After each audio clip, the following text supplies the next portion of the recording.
그래서 여러분들 기타의 필요경비인데 기타의 필요경비 보시면 여러분들 우리가 아까 중요했던 게 뭐냐면 정말 기본으로 알고 가셨을 게 뭐냐면 우리가 필요경비에 포함할 거야 포함하지 않을 거야 즉 자본적 지출 양도비용으로 공제를 할 거야 말 거야 라고 했던 그 전제 조건은 뭐냐면 취득가액이 뭐였을 때 실기 거래가액이었을 때만 하는 행위라고요. 근데 아까 1억 6천에 취득했는데 취득가를 확인할 수 없는 그런 경우가 있잖아요. 그러면 그런 사람한테도 그 이후에 들어가는 필요경비를 인정해 줘야 돼 라고 하는 문제가 있는데 그럴 수 없다는 겁니다. 당신이 취득가액을 확인시켜 주지 못하는 이상 그 이후의 비용도 실제로 인정해 줄 수가 없어. 페널티 받아야 돼. 그 페널티가 뭐야? 한 푼도 인정해 줄 수는 않고 없으니까 취득세 등은 냈으니까 뭘 해준다? 법에서 정해놓은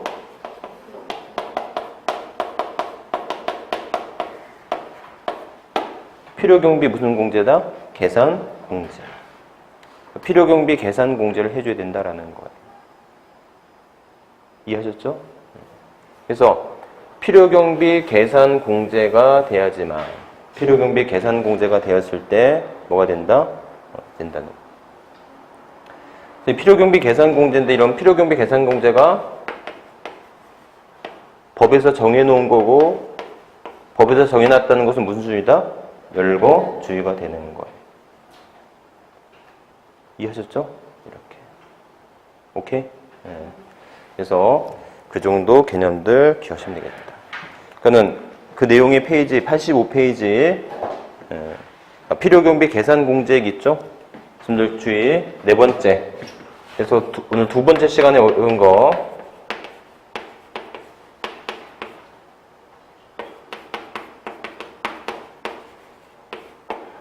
필요경비 계산공제로 해야 됩니다.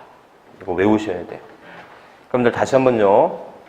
자, 그러니까는 결론을 얘기하면 실가로 계산했을 때 주의할 점은 뭐예요? 실가로 계산할 때 주의할 점은 필요경비에 포함할 거냐 안 할 거냐가 중요하다면 추계로 계산하는 경우가 있을 수 있죠. 추계로 계산할 땐 두 가지를 주의하셔야 돼요. 추계 순서, 매감, 환기 순서를 기억하셔야 되고 두 번째는 기타의 필요경비를 자본적 지출이나 양도비용으로 공제할 수 없고 뭐로만 공제된다? 필요경비 계산 공제로만 해야 된다라는 거. 아셨죠? 그래서 필요경비 계산 공제인데 이 필요경비 계산 공제는 자 양도세 과세 대상 뭐가 있어요? 부동산에 관한 권리, 기타 자산, 주식, 파생상품이 있거든요. 그래서 부동산일 때는 취득 당시 기준시가예요. 여러분들 이 기준시가라고 하는 건 토지일 때 뭐죠? 토지일 때는 개별 공시지가, 주택일 때는 개별 주택가액이나 공동주택가액, 공시지가를 말하는, 공시가격을 말하는 거 아셨죠? 그래서 이 기준시가에 몇 프로를 주고한다? 3%예요. 3%. 다만 미등기일 때 몇 프로다? 미등기일 때는 0.3%예요. 미등기일 때 0.3%. 자, 부동산에 관한 권리인데 부동산에 관한 권리는 이용할 수 있는 권리와 취득할 수 있는 권리가 있는데 이용할 수 있는 권리 취득 당시 기준시가의 7%고요. 그 외의 것은 취득 당시 기준시가의 1% 적용하면 됩니다. 오케이? 이렇게. 그래서 여러분들 자 주의해야 될 건요. 주의될 건 우리가 공부를 하다 보면 세법 공부를 하다 보면 유독히 이런 숫자에 되게 민감해 하는데 이런 숫자도 중요하지만 정확한 워딩을 기억하면 취득 당시 무슨 가액의 기준시가에 그래서 뭘 헷갈리면 안 되냐면 여러분들 이거를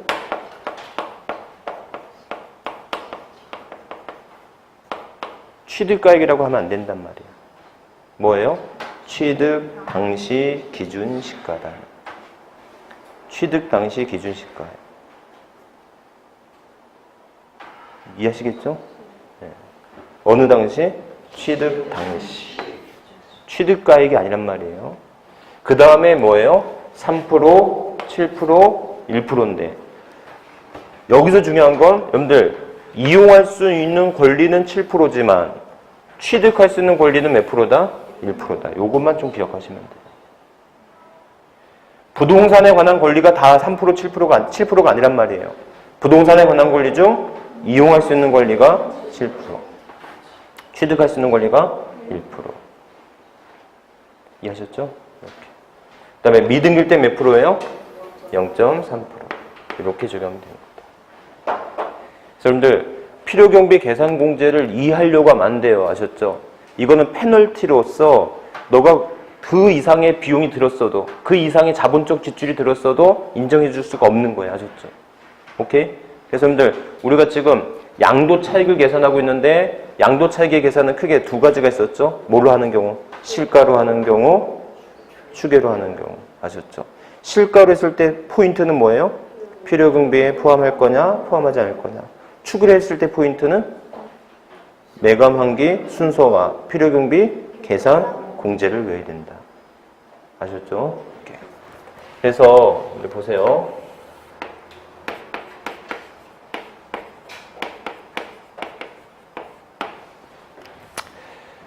등기된 토지를 양도하는데요. 등기된 토지를 양도하는데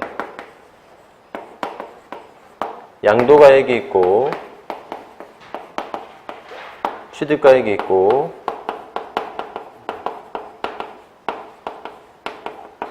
기타의 필요경비가 있는데요.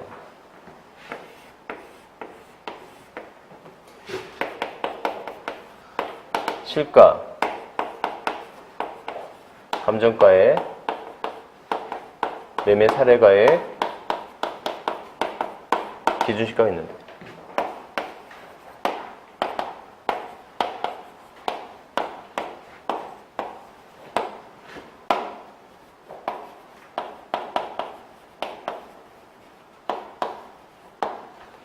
자, 이거 양도 차익 얼마죠?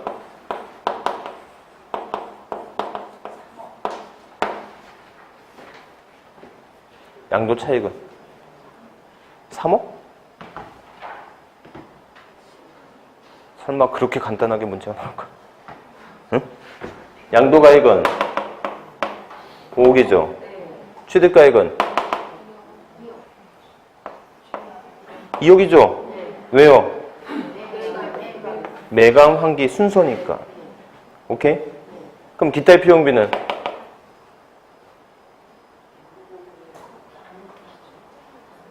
응? 자, 요거를 안 해주는 건 이해하겠죠? 예? 자, 무슨 토지예요? 등기된 토지니까. 예? 몇 프로? 부동산일 때는 3%. 부동산에 관한 권리 이용할 수 있는 권리는 7%. 그 외에는 무조건 1%. 그럼 어디에? 그렇지. 정확한 워딩이 뭐예요? 취득 당시 기준 시가. 기준 시가인데 어느 당시? 취득 당시.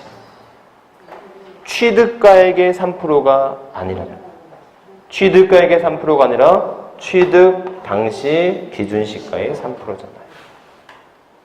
아셨죠? 그럼 얼마예요? 300이죠. 답은 얼마예요? 2억 9,700이 되겠죠. 이해하시겠죠? 그럼들 이 문제가 결정판이에요. 이 문제만 이해했으면 게임 끝났어. 이 문제를 이해하려면 추계 순서 알아야 되고 나와 있진 않지만 필요경비 계산 공제를 외워서 풀어야 된단 말이에요. 아셨죠? 네. 그래서 필요경비 계산 공제 반드시 외워야 된다. 3%, 7%, 1%도 중요하지만 3%, 7%, 1%가 어디에? 취득 당시 기준시가. 이거 취득가액에 그러고 나오면 안 된단 말이에요. 취득가액에 그러면 답이 달라져 버리잖아요. 아셨죠? 어디 가액에? 취득 당시 기준시가에. 이렇게. 이해하셨죠? 이 정도만 기억하시면 되겠다. 자, 그래서 필요경비 계산공제라고 하는 건 반드시 좀 외우셔야 되겠고요. 자, 그래서 여러분들 84페이지, 85페이지 너무나 중요한 부분이 지나서 지금 86페이지 보충학습 들어갑니다.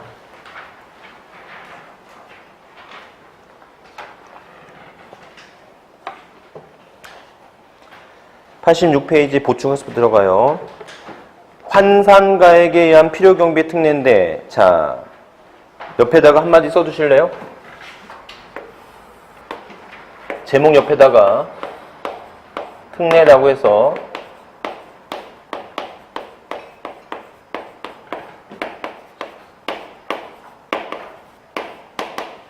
조세부담의 최소화라는 말을 한마디 써주세요. 조세부담의 최소화.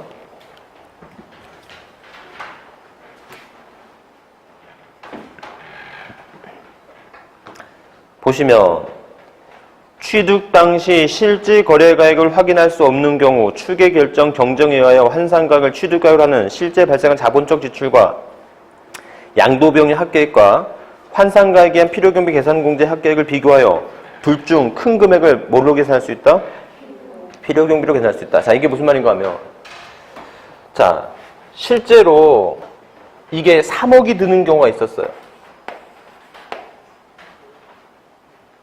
토지 희망자가 나타났는데, 매수 희망자가 요구하기를, 야, 내가 너 토지 그거 쓸모없는 토지 하고 싶은데 대신에 네가 공사 다 해줘. 네가 토목하고 정지까지 다 해서 나한테 넘겨줘. 내가 그러면 그 돈 주고 살게. 이럴 경우 있을 수 있잖아요. 그런데 문제는 그 사람이 취득가액이 확인이 안 되기 때문에 이게 3억이 들던 5억이 들던 10억이 들던 이게 뭐 할 수 없어요? 공제받을 수가 없잖아요, 지금까지. 그럼 이 사람은 돈은 돈대로 내고 돈은 돈대로 들고 세금은 세금대로 내는 그런 경우가 있을 수 있겠죠. 이해하셨죠? 그래서 자, 양도가액이 무슨 가액이면? 실가면. 취득가액이 확인되지 않는다 할지라도 무슨 비용으로서만? 자본적 지출과 양도 비용으로서만 뭐해서? 선택을 해서 당신이 유리한 쪽으로 해. 유리한 쪽으로 선택하라고 한다면 필요경비가 작은 쪽을 선택하면 돼요? 큰 쪽을 선택하면 돼요? 필요경비가 높은 금액으로 신고하면 되겠죠. 그러니까 여러분들, 자, 이거 문제가 이렇게 바뀌었어. 3억으로 바뀌었어. 3억으로 바뀌었으면 3억으로 바뀌던 말던 간에 취득가액이 확인되지 않으면 매감 환기에 한 취득가를 정하고 필요경비 계산 공제를 해야 될 거 아니겠습니까? 무슨 말인지 아셨죠? 그랬을 때, 자, 이렇게 하는 방법도 있지만, 자, 5억이고요. 취득가액은 빵으로 놓은 채 필요경비를 3억으로 놓으면 양도차익이 2억이 되지 않습니까? 맞죠? 그러면 여러분들은 A 방식으로 신고할래요? B 방식으로 신고할래요? 당연히 B 방식, 유리한 방식으로 해요. 그거를 뭐라고 한다? 조세부담의 최소화라고 말을 하는 거예요. 이해하셨죠? 네. 오케이? 이렇게. 자, 그래서 여러분들, 그러면 다시 한번 여러분들, 자, 우리 어디까지 공부했어요? 우리 지금 뭐 공부한 거예요? 정말 중요한 양도 차익까지를 공부한 거예요. 아셨죠? 그래서 양도 차익을 공부했는데 여러분들 양도 차익을 계산하는 방식은 크게 몇 가지가 있다? 세 가지. 응? 이제 특례까지 세 가지죠. 원칙은 실가로 할 때. 그 실가로 계산할 때 문제가 나오는 것은 당연히 필요경비에 포함할 거냐 안 할 거냐 문제가 나올 거고.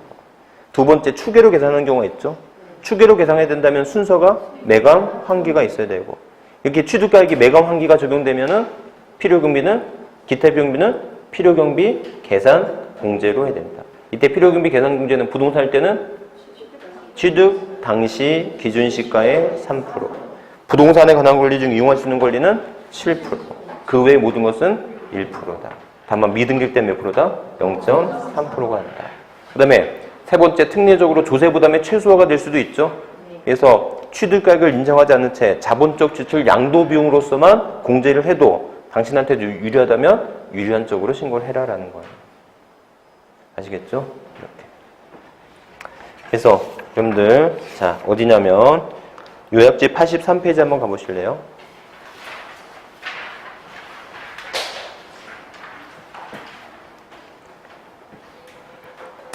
기출지문, 예상지문 있죠? 응? 기출지문, 예상지문 이거 여러분들 이거 보면서 한번 보실게요. 양도와 취득 당시의 실질 거래가액을 확인할 수 있는 경우에는 양도가액과 취득가액을 실질 거래가액으로 산정한다. 맞습니까? 네, 맞죠. 그래서 두 번째, 양도가액을 기준시가에 따를 때는 취득가액도 기준시가에 따른다? 맞습니다. 여러분들 1번과 2번을 묶어두셔가지고요. 1번과 2번을 묶어두셔가지고 쌍방 동일 기준이라고 하세요. 무슨 기준요? 쌍방 동일 기준. 쌍방 동일 기준입니다. 양도가액이 실가면 취득가액도 실가. 양도가액이 기준시가면 취득가액도 기준시가. 이런 쌍방 동일 기준이어야 돼요. 3번. 양도 또는 취득 당시 실거래가액을 확인을 위하여 필요한 장부, 매매계약서, 영수증, 기타 증빙서류가 없어요. 그럼 이때는 추계결정 정정의 사유에 해당된다. 맞죠? 아니, 취득가액이 확인되지 않으면 증빙이 없으면 이때는 추계 사유가 되는 거잖아요. 4번. 양도하는 주택의 양도소득 금액을 계산함에 있어서 양도 당시 실거래액을 확인할 수 없어. 양도할 추계결정, 양도가액을 추계합니다. 양도가액을 추계할 때는 기준시가, 감정가액, 매매사례가액, 등급을 기재가액을 적용하여 땡이죠? 어떻게 돼요? 매감기. 자, 5번. 취득 당시 실거래액을 확인할 수 없어요. 매환감기. 틀렸죠? 매환감기가 아니라 매감환기가 되겠죠. X입니다. 감정가액은 그럼 여기서 이거 써보세요. 여러분들 감정가액이 뭐야? 감정가액이 뭐냐고 라고 했을 때 양도일 또는 취득일 전후 3개월 이내의 가액을 말합니다. 아셨죠? 마찬가지로 8번도 보실래요? 매매 사례가액이 뭐야? 라고 해본다면 매매 사례가액은 양도일 취득일 전후 또 3개월 이내에 매매 사례가 있는 가액을 말한다. 그럼들 여기서 다시 한번 알고 간다면 매매 사례가액이나 감정가액은 양도일 또는 취득일 전후 몇 월 이내의 가액이다? 3개월 이내의 가액. 3개월이 포인트네. 전후 3개월 이내의 가액이 추계 결정가액이 될 수 있습니다. 오케이? 그 다음에 마지막 7번째. 환산가액은 양도가액에는 양도가액을 추계할 때는 적용되지만 땡이죠? 환산가액은 어디에는 적용하지만 취득가액에는 적용하지만 양도가액에는 적용하지 않는다. 오케이? 이렇게. 자, 요약집 86페이지.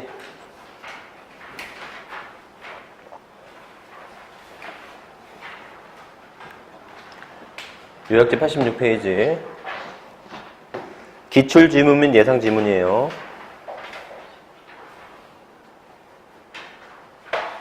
기출지문, 예상지문.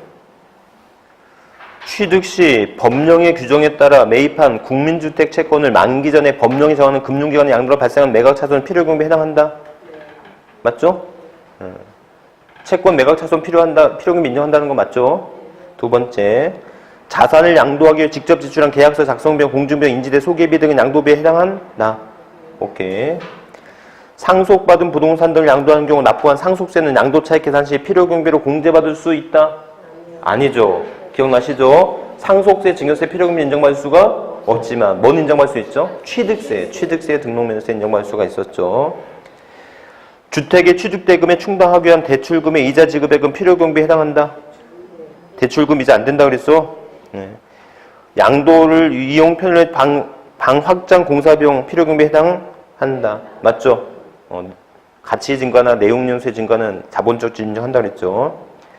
취득가액을 실제 거래가액으로 계산하는 경우 자본적 지출은 필요경비에 포함된다. 맞죠?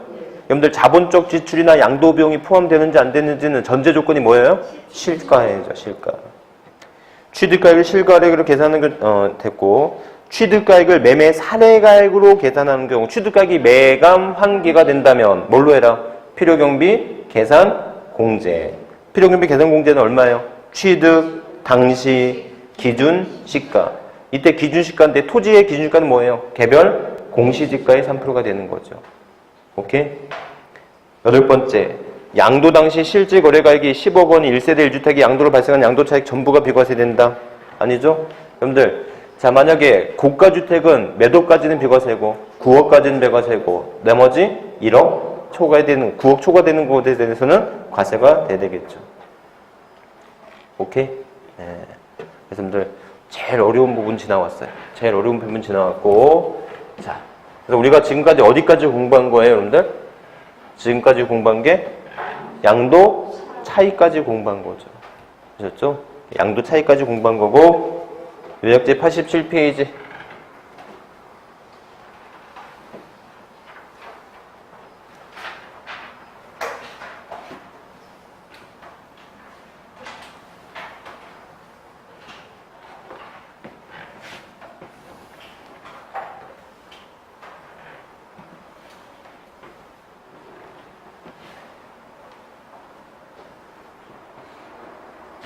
자, 보세요.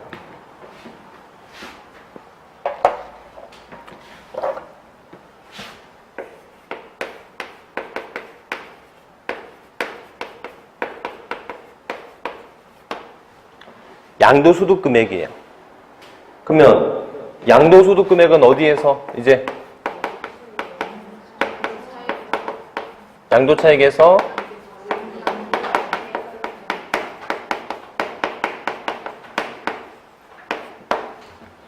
뭐 차감하면 되죠? 장기 보유 특별 공제 차감하면 되죠. 양도소득에서 뭐 차감하면 돼요? 장기 보유 특별 공제 차감하면 됩니다. 아셨죠? 이렇게. 그래서 장기 보유 특별 공제인데요. 우리는 장기 보유 특별 공제만 공부하면 돼요. 자, 이거 왜 해야 되느냐?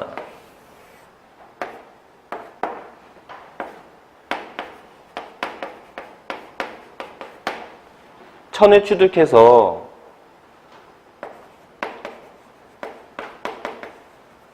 삼천에 양도했거든요. 네? 천에 취득해서 삼천에 양도했어요. 자, 그랬는데 만약에 첫 번째 해에 1,000만 원이 올랐고요. 두 번째 1,000만 원이 올라서 3천이 된 거거든요. 그럼 양도소득세는 시세가 올라가면 1,200만 원까지는 몇 프로니까 60만 원이 6%잖아요. 그럼 여기서 60만 원 내고 또 두 번째에도 60만 원 내요. 양도세가 이렇게 내는 거예요? 이렇게 양도세 이렇게 시세가 올랐다고 해서 내는 거 아니죠. 이익이 실현되는 때 과세가 되잖아요. 그럼 이익이 실현된 금액은 얼마예요? 3천에서 1,000만 원을 뺀 2천이 이익이 실현됐을 때 과세가 되는 건데 맞죠? 2천에 대한 세금은 1,200까지는 6%고 나머지 800에 대해서는 15%잖아요. 맞죠? 그럼 얼마가 되죠? 192만 원 되는 거 아니겠습니까? 이해하겠죠? 이렇게.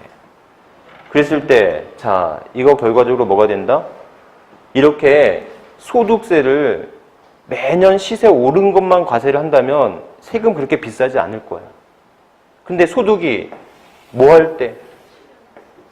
이거를 결집 효과라고 하거든요. 이런 결집 효과가 커지면 커질수록 세금은 누진적으로 늘어나겠지. 세율이 무슨 세율이니까? 누진 세율이니까. 이해하셨습니까? 이렇게. 그래서 자, 누진 세율이 무서워. 그러면 여러분들 어떤 바보가 부동산을 장기간 보유하고 있어요. 보유기간이 길어지면 길어질수록 누진 효과는 더 늘어나겠지. 이해하셨죠? 그러니까 장기간 보유한 사람일수록 양도세가 더 많이 나올 수밖에 없다는 구조입니다. 그렇기 때문에 장기간 보유한 사람한테 일정 금액을 공제를 해줘야지만 면할 수 있겠죠. 이해하시겠죠? 그래서 장기 보유 무슨 공제다? 특별공제. 장기 보유 특별공제가 된다라는. 왜 해줘야 되는지 알겠죠? 이렇게. 그래서 여러분들 이런 장기 보유 특별공제는 물적 공제예요. 물건에 대해서 공제해주는 거예요. 물건에 대해서. 아셨죠? 그래서 자, 장기 보유 특별 공제 나오면 자, 공제 대상 재산은 토지와 건물과 입주권에 하나는 거. 여러분들 입주권이라고 해서 이거를 부동산에 관한 권리라고 하면 안 돼요. 토지와 건물, 그 다음에 부동산에 관한 권리입니다. 아셨죠?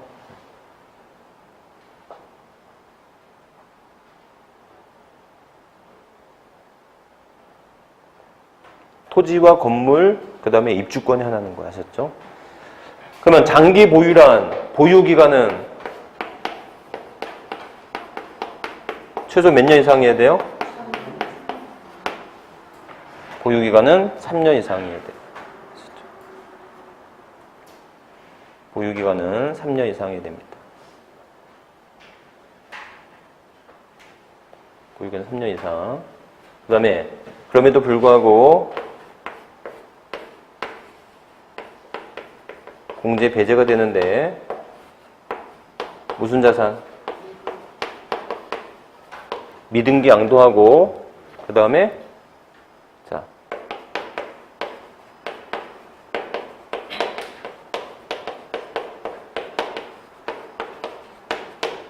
승계 조합원 입주권.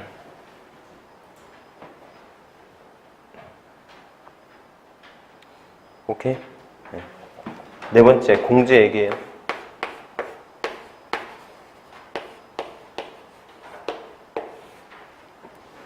네 번째 공제액. 그래서 이 공제액은 어디에?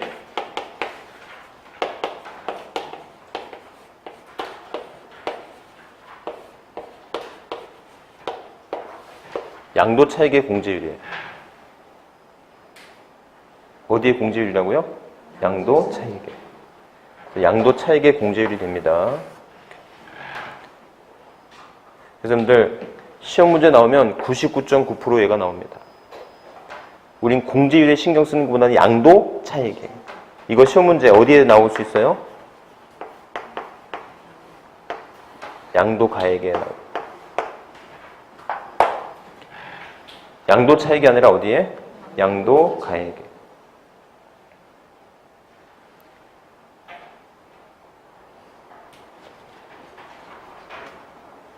양도 차익이 아니라 어디에요? 양도 가액에.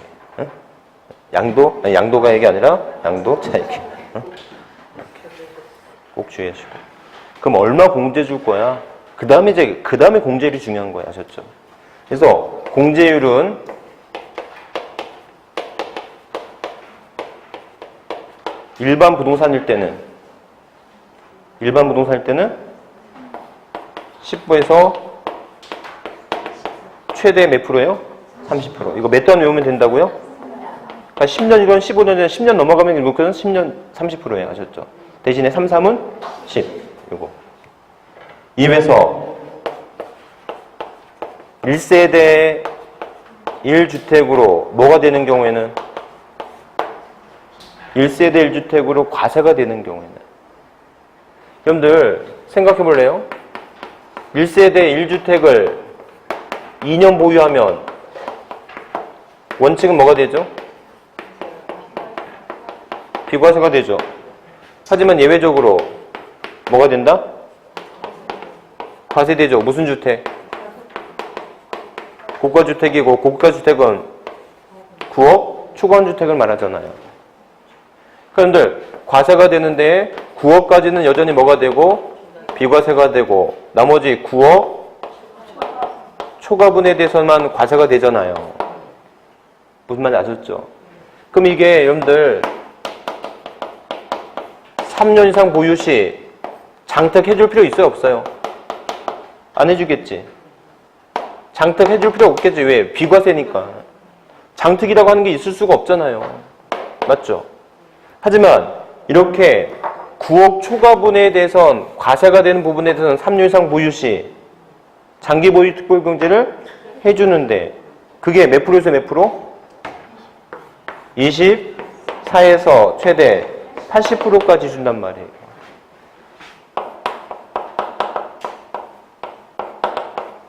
상기카바 여러분들,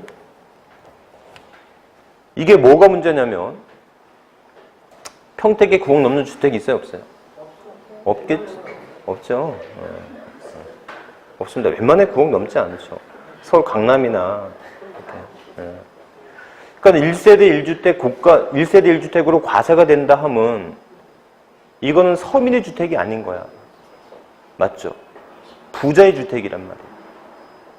부자가 가지고 있는 주택에 대해서 장기 보유 특별공제를 축소하는 게 아니라 오히려 더 뭐 해주겠다? 더 확대 적용해 주겠다는 거잖아요. 이해하셨죠? 여러분들, 뭐까지는 비과세고 9억까지는 비과세고 9억 넘어가는 것에 대해서 과세를 하는데 넘어가는 것에 대해서 과세를 하더라도 장기 보유 특별공제가 더 크게 적용되니까 이거는 9억 넘는 주택을 갖고 있는 사람만 적용받을 수 있는 혜택인 거지. 무슨 말인지 아셨죠? 그러니까 9억 넘어가는 주택을 가지고 있는 사람은 9억까지는 비과세 혜택 그대로 받고 그 넘어가는 부분에 대해서도 최대 80%까지 공제를 받을 수 있으니까. 이해하겠죠? 이해하셨죠? 그럼들 장기 보유 특별 공제 문제가 나오면 정말 땡큐하고 맞춰줘야 돼요. 장기 보유 특별 공제 문제가 나오는데 여기서 틀려버리면 진짜 맞을 게 없습니다. 아셨죠? 장기 보유 특별 공제 간단하게 토지 건물 입주권이고 3년 이상 보유해야 되고 미등기라든지 승계 조합원 입주권은 배제가 되지고 공제액은 양도 차익의 공제율이 돼. 일반 부동산 할 때는 3단, 1세대 1주택을 가질 때는 8단 이렇게 보면 된다. 7년 6개월 보유했어. 몇 년은 계산하면 돼요? 7년. 아셨죠? 이렇게. 그래서 장기 보유 특별 공제 이렇게 하면 됩니다. 오케이? 이렇게요. 자, 5번째, 3번째.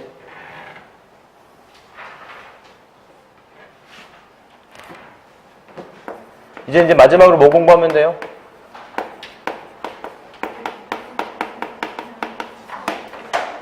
양도소득 과세 표준 공부하면 되죠. 선생님들, 양도소득 과세 표준은 어디에서?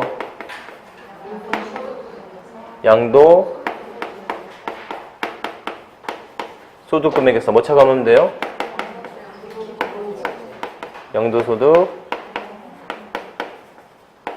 기본 공제하면 되죠. 오케이? 그래서 여러분들 이 양도소득 기본 공제는 말 그대로 인적 공제예요. 무슨 공제요? 인적 공제.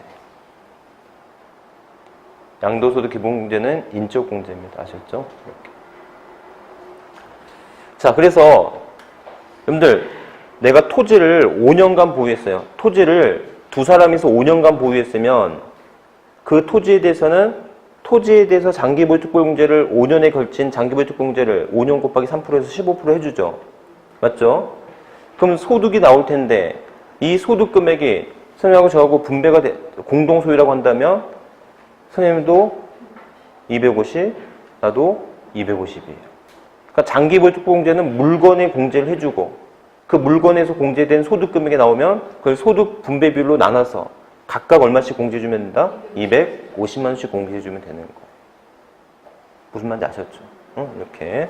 그래서 장기 보유 특별 공제는 물적 공제고 입에서 기본 공제는 무슨 공제다? 인적 공제. 사람한테 해주는 거라고. 그래서 공제 대상에 제한이 있어요, 없어요? 공제 대상에 제한이 없고요. 그 다음에 보유기간 역시 제한이 없어요. 사람한테 해주는 거니까. 아셨죠? 하지만 악의적으로 세금을 안 내려고 미등기 양도한 것만큼은 기본 공제 대상이 안 됩니다. 이해하겠죠? 그럼 얼마 해줄 거야?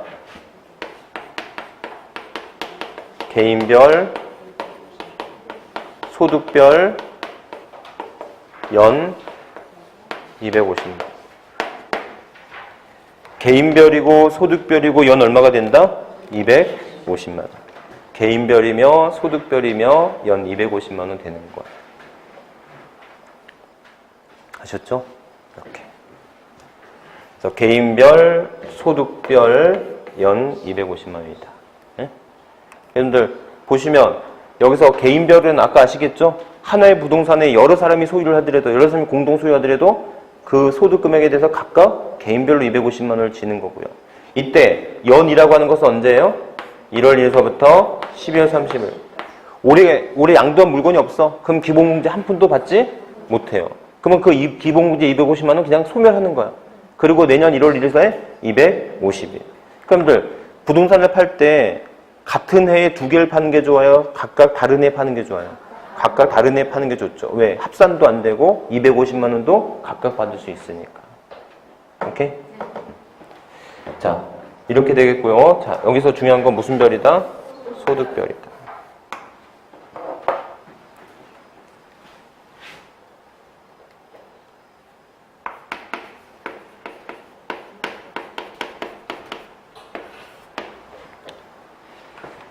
자, 기본공제는 무조건 소득별입니다. 소득별. 이 소득별이라는 말이 중요해요. 그래서 여러분들 기본공제는 인적공제이면서 소득별이라고 하지만 기본 장기보직공제는 물적공제이면서 얘는 자산별이라고 하는 말로 설명을 합니다. 이렇게. 아셨죠? 그래서 여러분들 소득별인데 양도세 과세 대상은 뭐가 있어요? 부동산에 관한 권리, 기타 자산, 주식, 파생 상품이 있죠.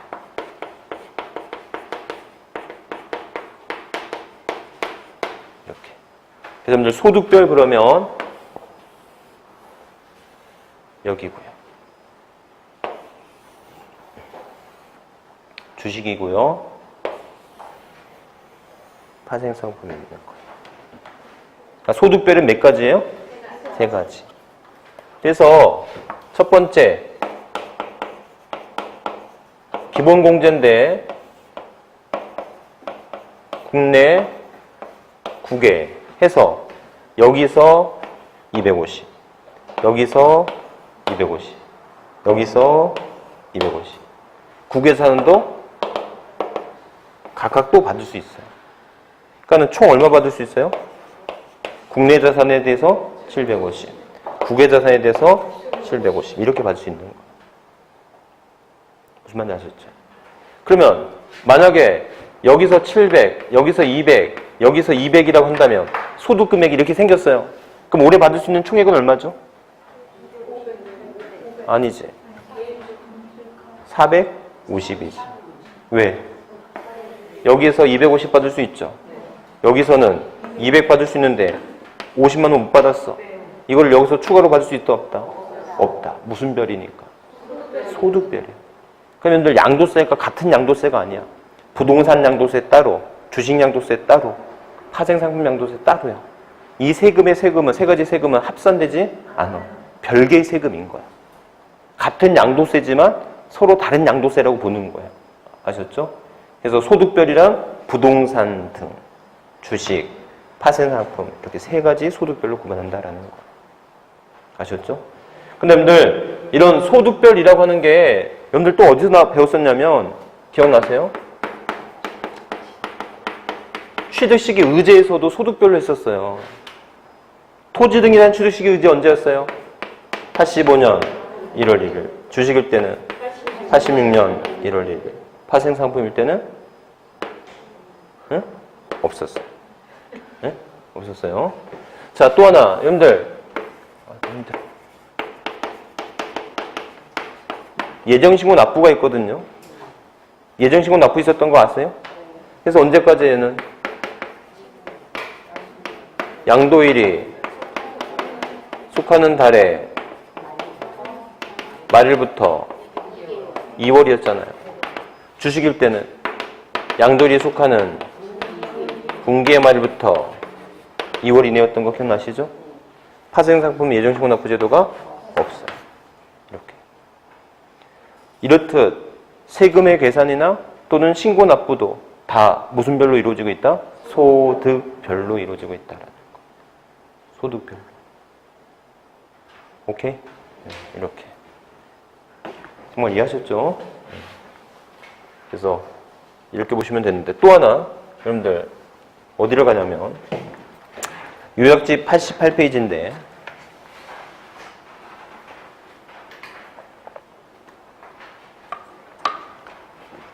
양도소득금액은 다음의 소득별로 구분하여 계산한다 이렇게 되어 있죠?